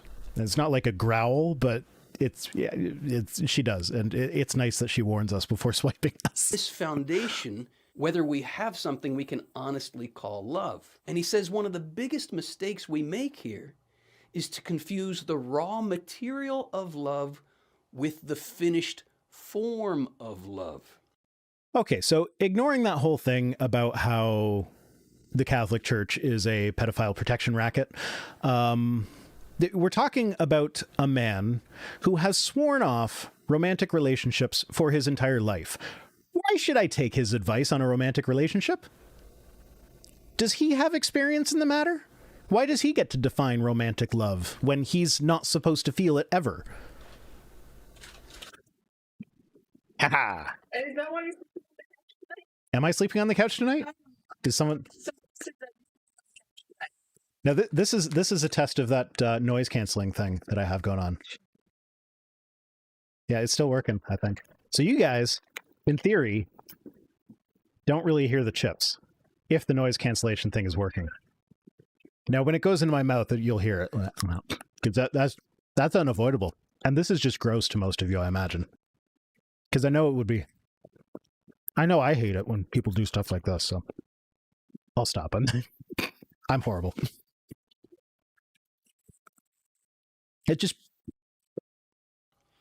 There's a danger that if we don't build attraction, emotion, desire into something worthy of the name love, there's a danger that we're going to end up using the person rather than loving the person. Like I said, sex doesn't need love. Whatever. By definition, he's just repeating love himself. Always chooses. How far are we done? That's a key word. Let's go faster. Freely to sacrifice oneself for the good of the other.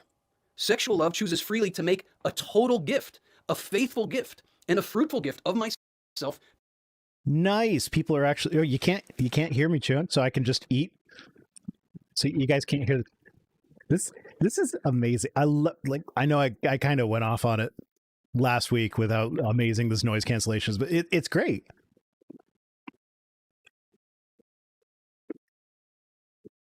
I want people from 2,000 years ago to tell me how to have sex. Exactly. But yeah, chip bags are horrible noise, but apparently you guys can't hear this. Yeah, this is the NVIDIA broadcast thing. That's actually what screwed up my camera at the beginning. Because I guess I accidentally, I set the camera to go through NVIDIA broadcast, and NVIDIA broadcast froze. And that's why I went all little, because that's when I changed it to my actual webcam. And then I changed it back. So, whatever. To the one I claim to love. Yeah. And here we can see what I would call 4 characteristics. I sped him up because he's genuine boring. Love. Number 1, it's free. So it doesn't cut. Yeah. So prostitutes aren't genuine love. If that's a surprise to you, then you got some life lessons to learn. Right? If sex is just a response to a hormone I can't control, is it really loving? Well, sex is not a response to a hormone you can't control. The urge to have sex can be a response to a hormone you don't have control over, but you have control over your actions. You can choose not to have sex when you're horny. Our culture talks a big line about sexual freedom. But Yeah. the culture means just follow your hormones wherever they lead you. No, not at all. Because sometimes they lead you to people that don't want to have sex with you. And they have a right to say, no, I don't want to have sex with you. That's why the mutual consent thing is important. If I'm controlled by my hormones and I'm not in control of my hormones, Oh, so some free love, woohoo. Fun story about that. So Joseph in the Amazing Technicolor Dreamcoat has that one line in it about when Potiphar's wife is trying to seduce Joseph, and he says, I don't believe in free love. That confused the fuck out of me as a kid, because I was like, why shouldn't love be free? Why would you charge money for love? Why would you, because I didn't understand what was going on sexually there. I didn't realize that Mrs. Potiphar was trying to cheat on Mr. Potiphar. So I was just like, why would you, why are you saying you don't believe in love? How could you not? Why? That's horrible. I can understand why you don't want to, why you don't want be in a relationship with her, but to say you don't believe in love, how could you? I don't know. That's just one of those things. then I'm not free. And if what I'm doing is not free, then I want to propose. Well, I mean, you're not free because you're a Catholic. And they're not free to do a lot of things. There's that whole shame thing that Catholics are known for. This guy needs to learn about Venn diagrams. I want to ask all the ladies out there watching this video, do you want to be in a relationship with a guy who can't say no to his hormones? We could flip the question over. Guys. Hey, wife! He's got a question for you.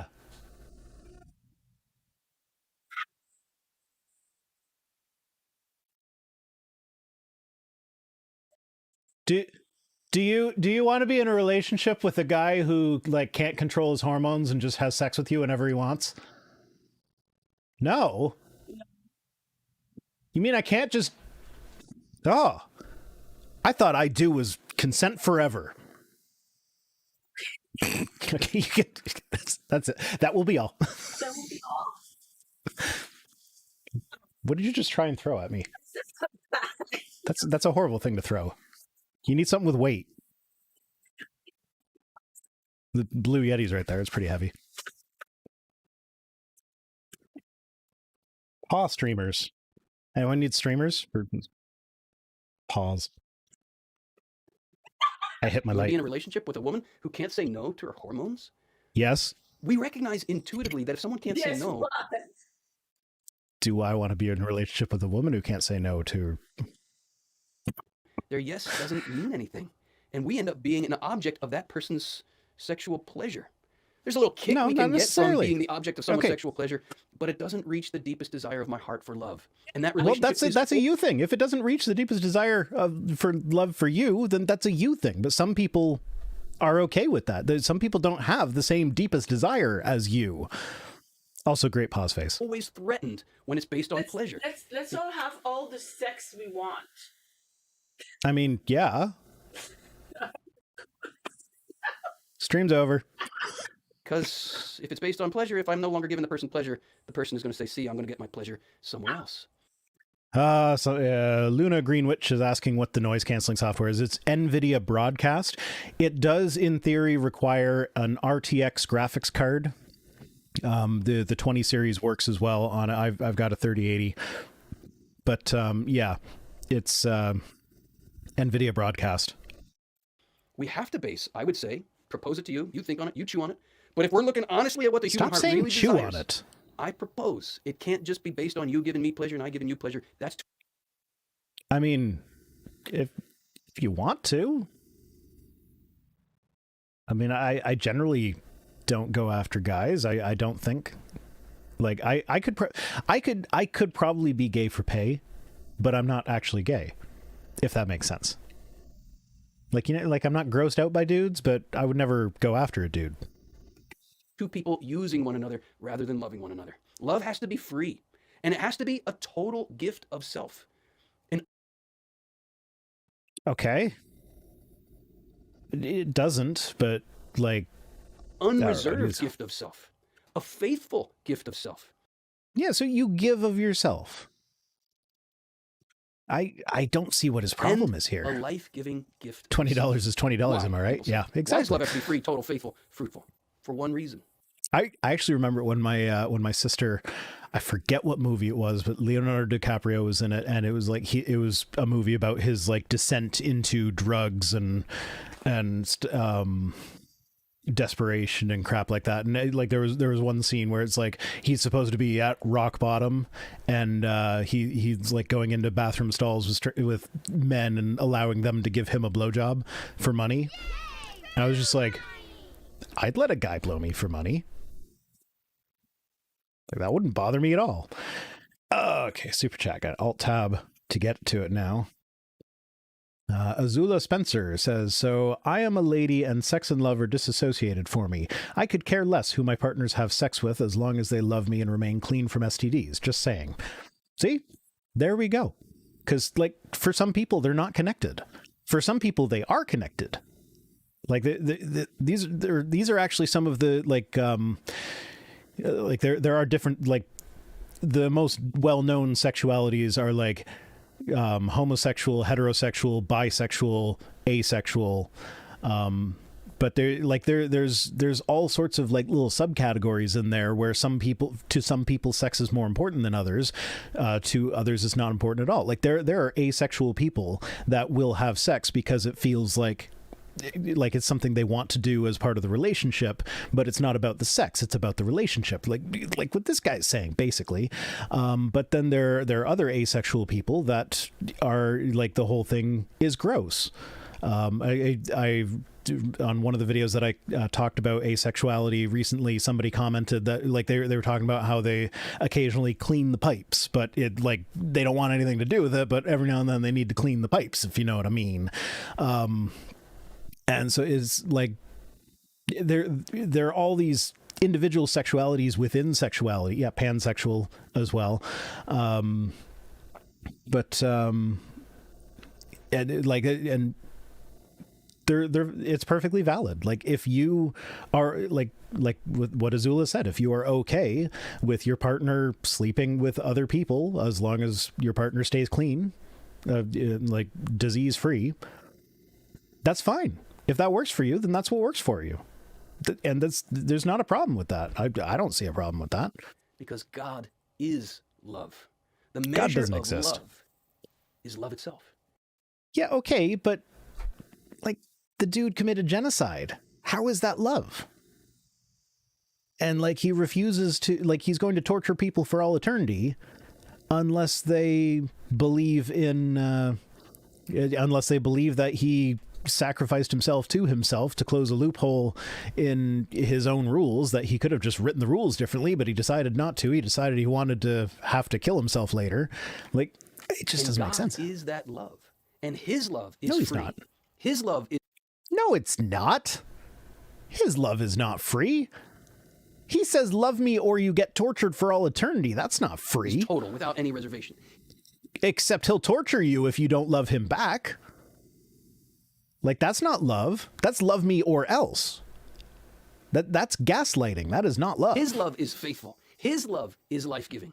No, it is not. Like, if his love were life-giving, then everybody would get the eternal life that's a reference to. Not just the people who love him back. Love is giving of yourself, remember? Freely, without expecting anything in return necessarily. God only gives of himself freely if he gets something in return from you. That is the definition of the selfish love that you were saying was such a bad thing earlier. God's love for us is precisely that. Jesus tells us, not in the Bible. They do not take my life from me. I lay it down freely. You didn't have to, though, and you could have chosen not to. You could have just chosen to forgive people. Jeremy Bake says, coming up on 2 hours, Mrs. is going to be dragging you out soon. Want to make sure you get a good night to the Rhino fam. Is it getting up to 2 hours? It is. We're 10 minutes away. How long is left in this video? We've got 3 minutes left. Free gift of self. Jesus tells us, I do not ration my gift of the Spirit, which is to say, I do not ration my love. It is an unreserved, total outpouring.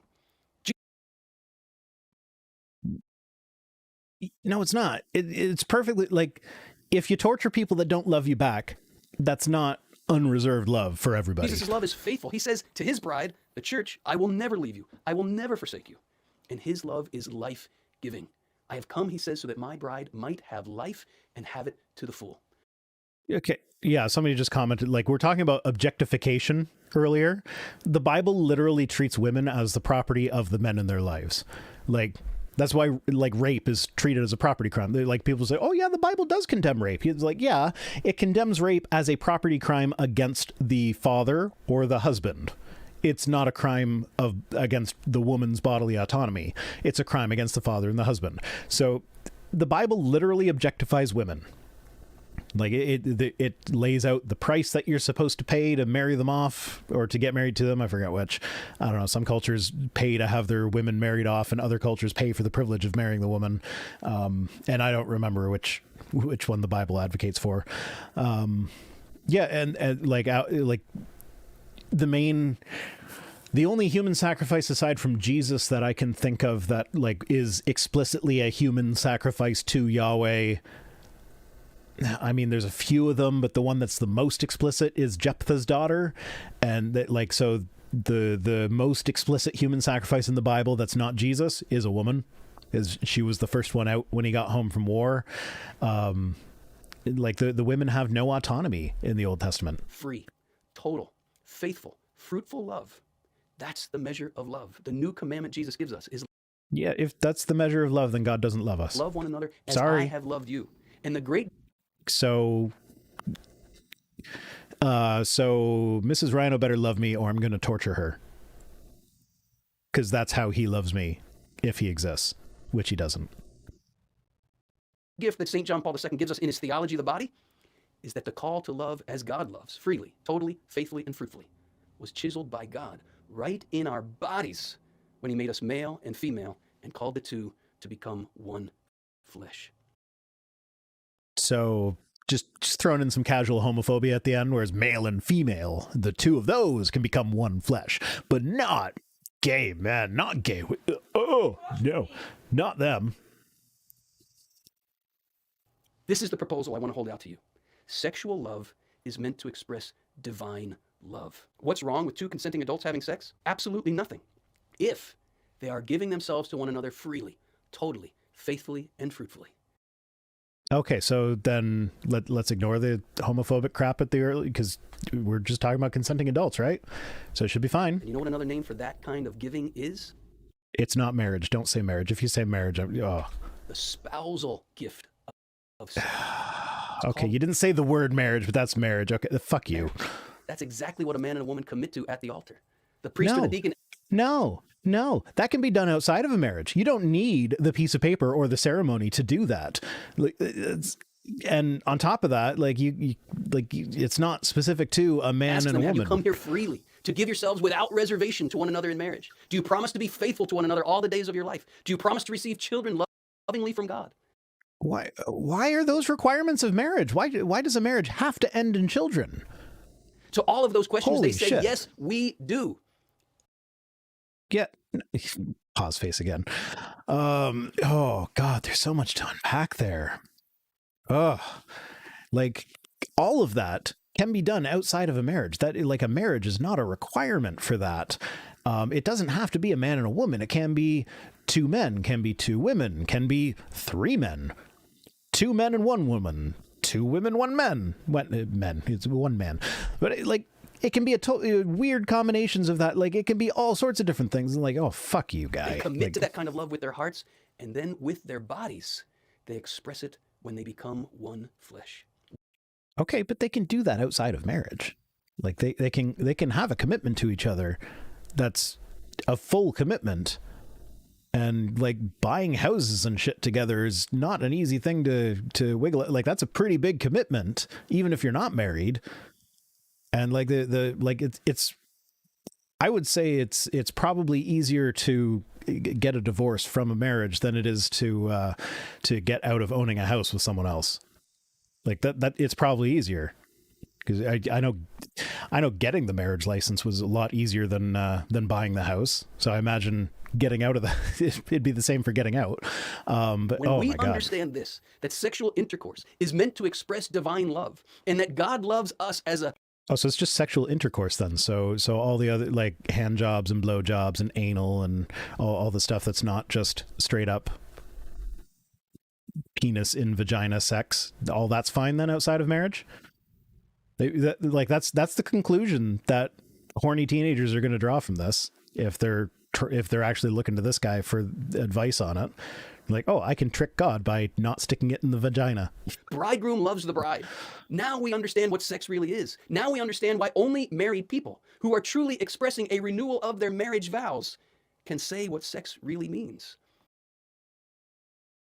No. Sex means you did things with your junk, is what it means. That's it. There are all sorts of different things that you can do with them that count as sex. And it can be done in the context of a relationship or one night stand or just having some fun or like friends with benefits, like whatever works for you. Otherwise, here's the proposal. You're going to end up using the other rather than loving the other. Look into your own heart. What do you desire? I have so much more to I desire you to shut say up. on this topic. We're going to And you have so much more to say on this topic. Fuck you. No. Okay. So that's it. I think we have to The Handmaid's Tale was the most powerful horror film. I haven't watched The Handmaid's Tale yet. I kind of want to. I think I probably should at some point. Oh, I just saw my preview and I was like sitting still for a second and I thought it was buffering. But yeah, anyway, that's it for tonight. There's another Jeremy. He says Garfunkel and Oates, the Loophole song. I guess I'll look that up. But yeah, thanks for joining me. Let's hear from Matt Powell one more time. If it's about survival of the fittest and we evolved from African Americans into other Americans, what about the African Americans that are still alive today? God, what a fucking idiot. Oh my God, Matt Powell. So yeah, that's it for tonight. Thank you so much for coming. See you next Thursday. Here's another, I gotta get the last things in. Gaming question. Have you played Metroidvania Blasphemous, or as my cousin calls it, Catholic Guilt Dark Souls game? Given that it might be mechanics wise similar to Hollow Knight in some aspects. I don't know. I'll look into it. I actually don't play a lot of video games. Yeah, I've played nothing but Hollow Knight for like the last 6 months. Like I do one game until I'm tired of it, and then I move on to another game and do that one until I'm tired of it. Yeah, we found that on the Nintendo store you can you can now download the N64 version of Star Wars Episode 1 Pod Racer. So we got that, and like I have an N64 and I have that game for it, but like then I'd have to like switch inputs and plug in controllers and crap. So like having it on the Switch, it was actually kind of fun playing it. And I think they updated the controls, because I remember last time I had the N64 up, it was a lot harder to stay on the track than it was on the Switch. So I think they made the controls a little easier. Yeah, anagram for Matt Powell is tempt allow. I like that. That's a good one. Anywho, thanks for joining me. It's been a slice. We'll see you next week.